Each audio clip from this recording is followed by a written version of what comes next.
ইয়া ওয়াহাবু।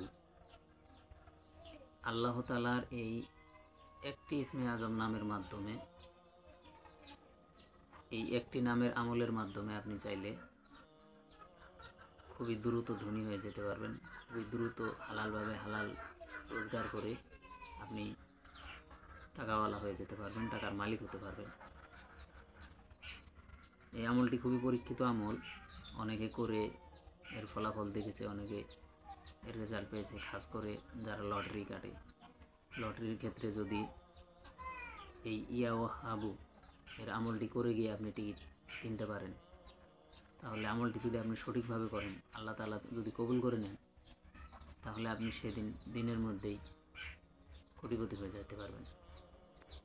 তো শুধু এই লটারির ক্ষেত্রে না, যে কোনো ক্ষেত্রে আপনারা যদি এই আমলটি করেন, সব সময় খুবই দ্রুত আপনার রিজিক বেড়ে যাবে, টাকা পয়সা অর্থের মালিক হয়ে যাবেন।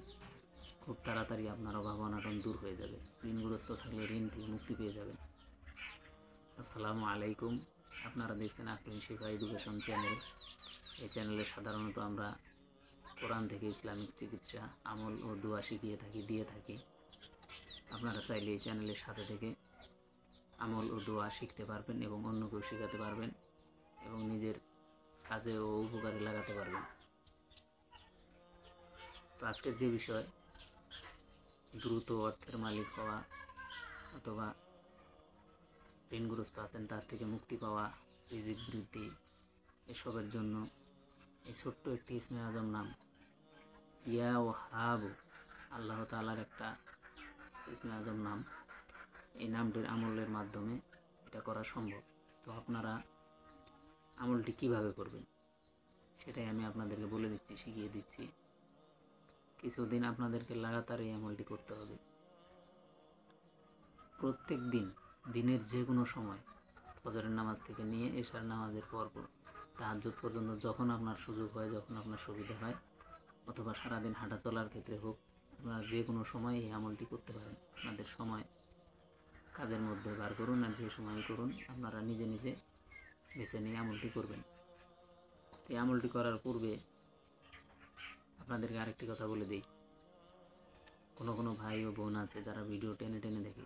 ভিডিও টেনে টেনে দেখলে হয় কি, এর ভিতরে কিছু কিছু স্টেপ এরকম আছে, কিছু কিছু কথা এরকম আছে যেগুলো আপনারা মিস করে ফেলেন, যার কারণে আমল সঠিকভাবে হয় না। তাই ভিডিও টেনে টেনে দেখবেন না, আর সম্পূর্ণ ভিডিওটি দেখবেন। সেই সাথে আরেকটি কথা বলে দেই, যে কোনো আমলের প্রথমে যদি ইস্তেগফার আর দরুদ শরীফ করা হয়, তাহলে ওই আমলের পাওয়ারটা 3 গুণ বেড়ে যায়। তো সেই জন্য আপনারা কি করবেন, এই আমলটি করার পূর্বে, আমলটি করা শুরু করার আগে 3 বার ইস্তেগফার পাঠ করবেন। ছোট্ট ইস্তেগফারটি এইভাবে: আস্তাগফিরুল্লাহ ওয়া আতুবু ইলাইহি, আস্তাগফিরুল্লাহ ওয়া আতুবু ইলাইহি, আস্তাগফিরুল্লাহ ওয়া আতুবু ইলাইহি। 3 বার যখন হয়ে যাবে, তারপরে নামাজের দরুদে ইব্রাহিম 3 বার পাঠ করবেন। আর যারা নামাজের দরুদে ইব্রাহিম জানেন না, তারা কি করবেন, ছোট্ট দরুদটি করবেন এইভাবে: সাল্লাল্লাহু আলাইহি ওয়াসাল্লাম, সাল্লাল্লাহু আলাইহি ওয়াসাল্লাম, সাল্লাল্লাহু আলাইহি ওয়াসাল্লাম। যখন 3 বার হয়ে যাবে, তখন আপনারা আমলটি শুরু করে দিবেন। সেই আমলটি হলো, একটা তসবিহ হাতে নেবেন, ওই তসবির মাধ্যমে আপনারা গুনতে শুরু করবেন। ইয়া ওয়াহাবু, ইয়া ওয়াহাবু, এভাবে আপনারা পড়তে থাকবেন। 1350 বার রোজানা আপনাদেরকে পড়তে হবে। আর যদি আপনারা বেশি পড়তে চান, তাহলে তসবিহ ছাড়া সারাদিন আপনারা এই শব্দটি জপতেই থাকবেন। কিন্তু শুরুতে আর শেষে দরুদ শরীফ অবশ্যই 3 বার করে পড়বেন, তাহলে আপনাদের আমলটি খুবই কার্যকারী হয়ে যাবে। তো এই ছিল আজকের ভিডিওটি ভালো লাগলে লাইক করে দিয়ে চ্যানেলকে সাবস্ক্রাইব করে দিয়ে বেশি বেশি করে শেয়ার করে দিবেন। আর এরকম গুরুত্বপূর্ণ ভিডিও দেখার জন্য আমাদের চ্যানেলের সাথেই থাকবেন। আসসালামু আলাইকুম ওয়া রাহমাতুল্লাহি ওয়া বারাকাতুহু।